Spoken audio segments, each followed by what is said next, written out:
Hello and welcome to my channel. I created this channel as an outlet to figure out how to tell stories better.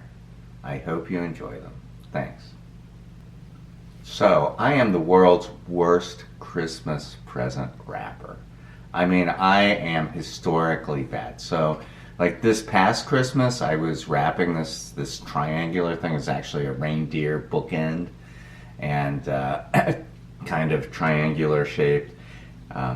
So, I got in the paper round. Of course, I used too little paper, so I had to go get a new thing of paper, and then I used too much paper. But as I wrapped the paper around it, I managed to get it so that like all the pieces were together with tape holding each piece, but the tape was holding it so tightly, like you could see the pressure on every single strand of tape. And then one piece went, and the whole thing went, and it was like a flower opening. So it was and it was like totally unwrapped after 1 second. So then I went and I got some like really strong tape, like outdoor waterproof tape. And I said, well, that tape is going to hold this thing. And I couldn't even cut the tape with the scissors. And so then to get the tape off the scissors was a whole thing. Anyway, I am so bad at Christmas present wrapping that at this point it's like a family tradition that one year I went and I had them wrapped for me, and everybody was upset because they're like, these things are too neat, what's going on? So one expression I really hate is the expression, if something's worth doing, it's worth doing well, because I think that's just absolutely the opposite of the truth. I think really if something's worth doing, it's worth doing badly. Now, I'm not saying that you should intentionally do things below the level of your ability, but how do you ever learn anything if you don't start out badly? Like if you said, well, it's not worth skiing unless you can ski well, right? Well, you don't just get on the ski slopes and be an expert skier, right? And that this goes through everything in life. And I would say that this idea, this kind of perfectionism, this you have to be really good at everything from the start, is something I've seen over and over again with many of my peers and definitely in myself that's been really damaging.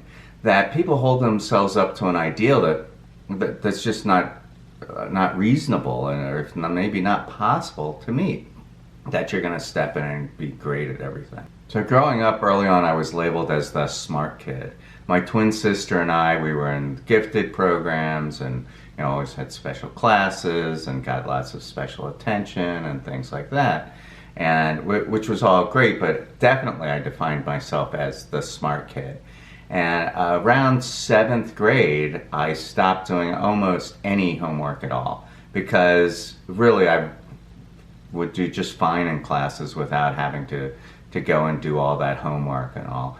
And that I did well in most classes, and by well I mean B's, not A's. The classes where you really have to memorize a lot, like French, I did very poorly in those because I just didn't put in the time. And it was only years later that I realized that what was going on was my identity was so wrapped up in this being the smart kid that as the coursework started to get harder, there started to be things that I wasn't as good at, right? Because nobody's good at everything.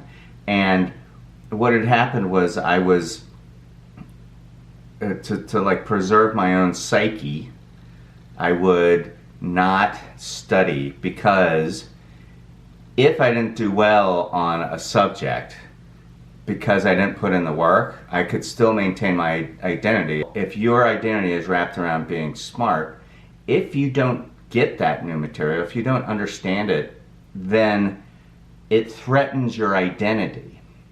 Whereas if you don't do the work, then what happens is you can say to yourself, well, I'm still really smart, I just didn't put in enough time to do it, right?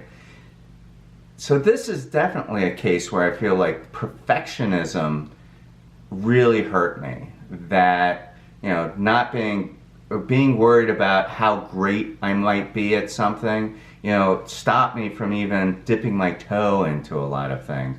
And I just think about if I had realized that earlier, if I had not had that attitude, how differently my life might have unfolded. Now, my life has unfolded pretty darn well, so I'm not complaining.